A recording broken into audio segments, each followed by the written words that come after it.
Wilson's Airless Basketball. The 2021 to 2022 National Basketball Association (NBA) season was special for a very particular reason.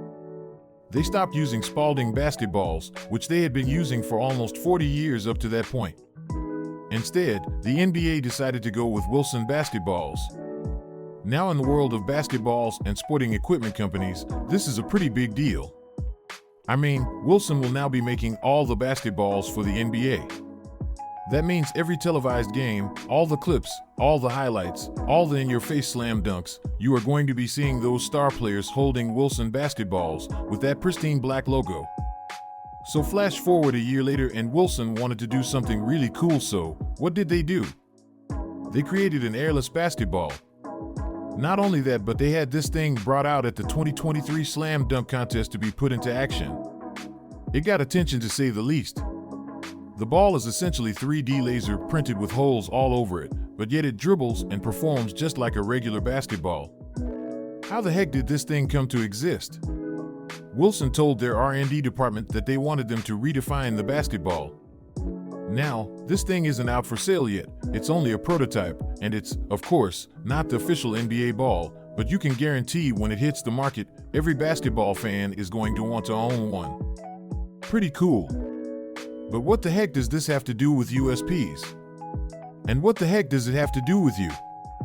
Well, when it comes to the airless basketball, Wilson focused on the what when it comes to unique selling proposition.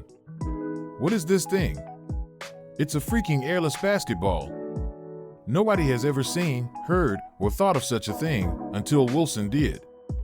They are taking full advantage of their increased visibility, being associated with the NBA, and blazing new paths.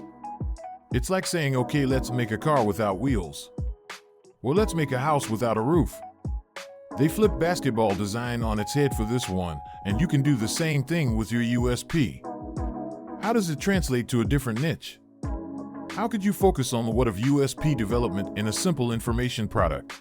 What if instead of having a simple special report on a particular subject, you built a special report of prompts and called it the infinite special report on that subject?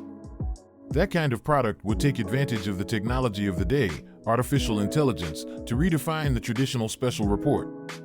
It's exactly what Wilson did. They took advantage of 3D printing to redefine the traditional basketball. The point here is the focal point in this case is on the what. What is different about this thing? It's not about why it's being done. It's not about where it comes from. It's not about how it's made. It's about what it is. It stands out because it changed our idea of what that thing should or could be. That's all I have for today. I'll be back tomorrow.